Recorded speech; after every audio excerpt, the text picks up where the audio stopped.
Chapter 31. The Treasure Hunt, Flint's Pointer. "Jim," said Silver when we were alone, "if I saved your life, you saved mine, and I'll not forget it. I seen the doctor waving you to run for it, with the tail of my eye I did, and I seen you say no, as plain as hearing. Jim, that's one to you. This is the first glint of hope I had since the attack failed, and I owe it you. And now, Jim, we're to go in for this here treasure hunting, with sealed orders, too, and I don't like it. And you and me must stick close, back to back like, and we'll save our necks in spite of fate and fortune."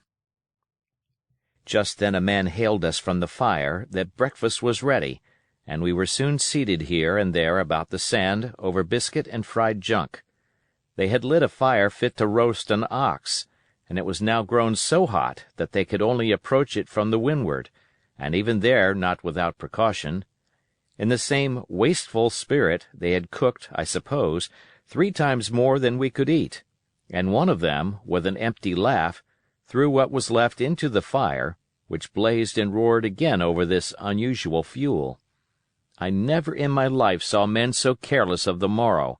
Hand to mouth is the only word that can describe their way of doing, and what with wasted food and sleeping sentries, though they were bold enough for a brush and be done with it, I could see their entire unfitness for anything like a prolonged campaign. Even Silver, eating away, with Captain Flint upon his shoulder, had not a word of blame for their recklessness, and this the more surprised me, for I thought he had never shown himself so cunning as he did then. "Aye, mates," said he, "it's lucky you have barbecue to think for you with this here head. I got what I wanted, I did. Sure enough, they have the ship. Where they have it, I don't know yet, but once we hit the treasure, we'll have to jump about and find out. And then, mates, us that has the boats, I reckon, has the upper hand." Thus he kept running on, with his mouth full of the hot bacon. Thus he restored their hope and confidence, and, I more than suspect, repaired his own at the same time. "As for hostage," he continued, "that's his last talk, I guess, with them he loves so dear. I've got my piece of news, and thank you to him for that, but it's over and done. I'll take him in a line when we go treasure hunting, for we'll keep him like so much gold, in case of accidents, you mark, and in the meantime. Once we got the ship and treasure both, and off to sea like jolly companions, why then we'll talk Mr. Hawkins over, we will, and we'll give him his share, to be sure, for all his kindness." It was no wonder the men were in such a good humor now. For my part, I was horribly cast down. Should the scheme he had now sketched prove feasible, Silver, already doubly a traitor, would not hesitate to adopt it. He had still a foot in either camp, and there was no doubt he would prefer wealth and freedom with the pirates to a bare escape from hanging, which was the best he had to hope on our side. Nay, and even if things so fell out that he was forced to keep his faith with Dr. Livesey, even then what danger lay before us? What a moment that would be when the suspicions of his followers turned to certainty and he and I should have to fight for dear life, he a cripple and I a boy, against 5 strong and active seamen. Add to this double apprehension the mystery that still hung over the behavior of my friends, their unexplained desertion of the stockade, their inexplicable cession of the chart, or harder still to understand, the doctor's last warning to Silver, "Look out for squalls when you find it," and you will readily believe how little taste I found in my breakfast, and with how uneasy a heart I set forth behind my captors on the quest for treasure. We made a curious figure, had anyone been there to see us, all in soiled sailor clothes and all but me armed to the teeth. Silver had 2 guns slung about him, one before and one behind, besides the great cutlass at his waist, and a pistol in each pocket of his square-tailed coat. To complete his strange appearance, Captain Flint sat perched upon his shoulder and gabbling odds and ends of purposeless sea-talk. I had a line about my waist and followed obediently after the sea-cook, who held the loose end of the rope, now in his free hand, now between his powerful teeth. For all the world, I was led like a dancing bear. The other men were variously burthened, some carrying picks and shovels, for that had been the very first necessary they had brought ashore from the Hispaniola, others laden with pork, bread, and brandy for the midday meal. All the stores, I observed, came from our stock, and I could see the truth of Silver's words the night before. Had he not struck a bargain with the doctor, he and his mutineers, deserted by the ship, must have been driven to subsist on clear water and the proceeds of their hunting. Water would have been little to their taste. A sailor is not usually a good shot, and besides all that, when they were so short of eatables, it was not likely they would be very flush of powder. Well, thus equipped, we all set out, even the fellow with the broken head, who should certainly have kept in shadow, and straggled, one after another, to the beach, where the 2 gigs awaited us. Even these bore trace of the drunken folly of the pirates, one in a broken thwart, and both in their muddy and unbaled condition. Both were to be carried along with us for the sake of safety, and so, with our numbers divided between them, we set forth upon the bosom of the anchorage. As we pulled over, there was some discussion on the chart. The Red Cross was, of course, far too large to be a guide, and the terms of the note on the back, as you will hear, admitted of some ambiguity. They ran, the reader may remember, thus: Tall tree, spyglass shoulder, bearing a point to the north of north-northeast. Skeleton Island, east-southeast and by east, 10 feet. A tall tree was thus the principal mark. Now, right before us the anchorage was bounded by a plateau from 200 to 300 feet high, adjoining on the north the sloping southern shoulder of the spyglass, and rising again toward the south into the rough, cliffy eminence called the mizzenmast hill. The top of the plateau was dotted thickly with pine trees of varying height. Every here and there one of a different species rose 4 or 50 feet clear above its neighbors, and which of these was the particular tall tree of Captain Flint could only be decided on the spot and by the readings of the compass. Yet, although that was the case, every man on board the boats had picked a favorite of his own ere we were halfway over, Long John alone shrugging his shoulders and bidding them wait till they were there. We pulled easily, by Silver's directions, not to weary the hands prematurely, and after quite a long passage, landed at the mouth of the second river, that which runs down a woody cleft of the spyglass.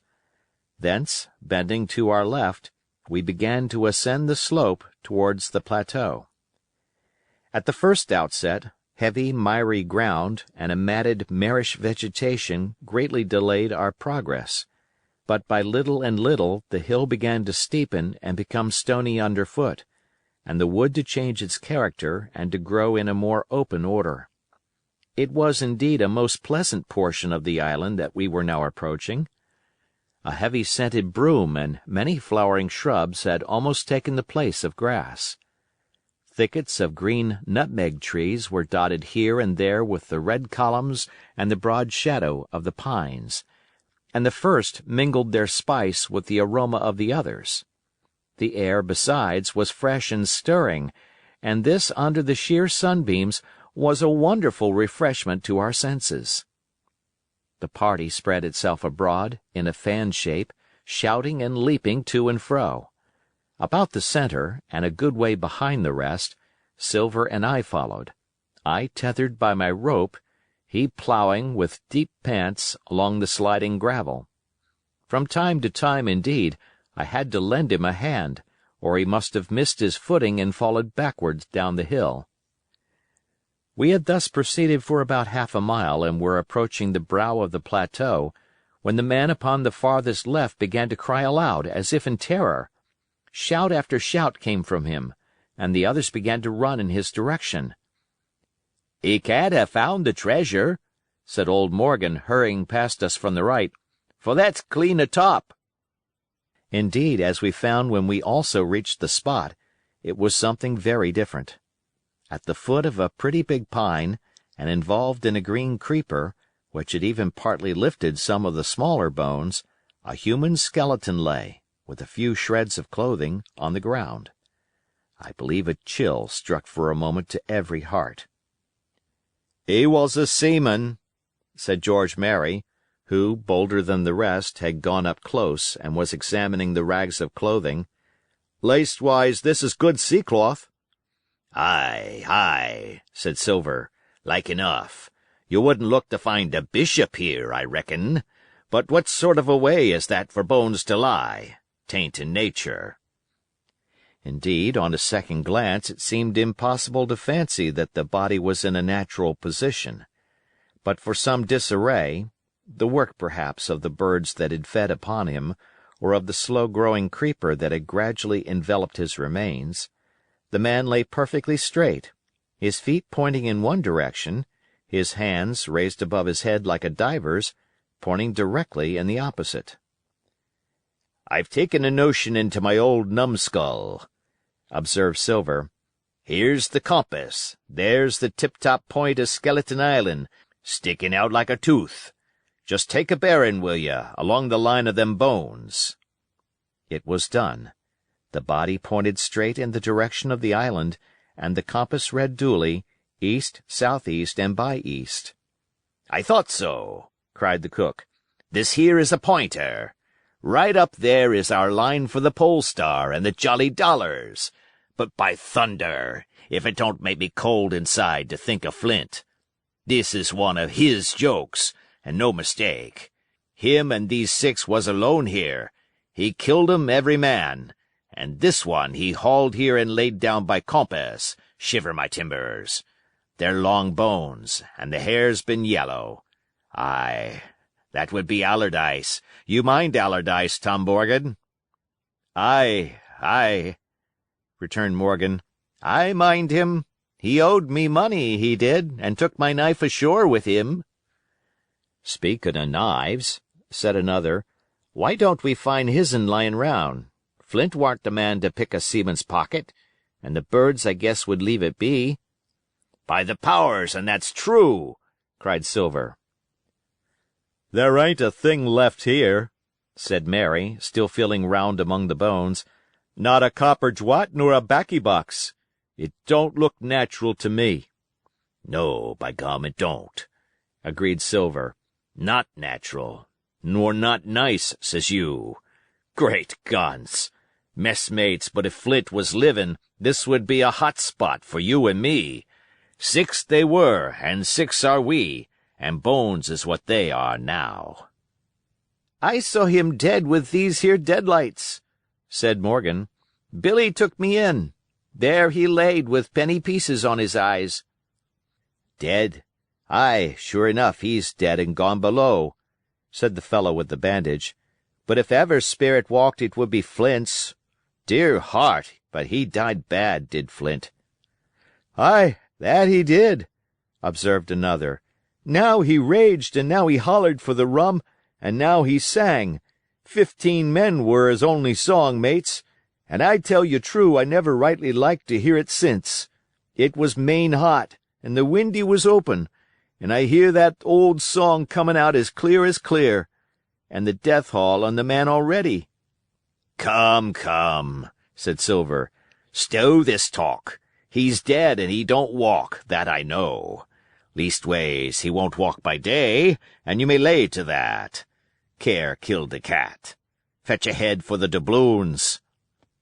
We started, certainly, but in spite of the hot sun and the staring daylight, the pirates no longer ran separate and shouting through the wood, but kept side by side and spoke with bated breath. The terror of the dead buccaneer had fallen on their spirits. End of chapter.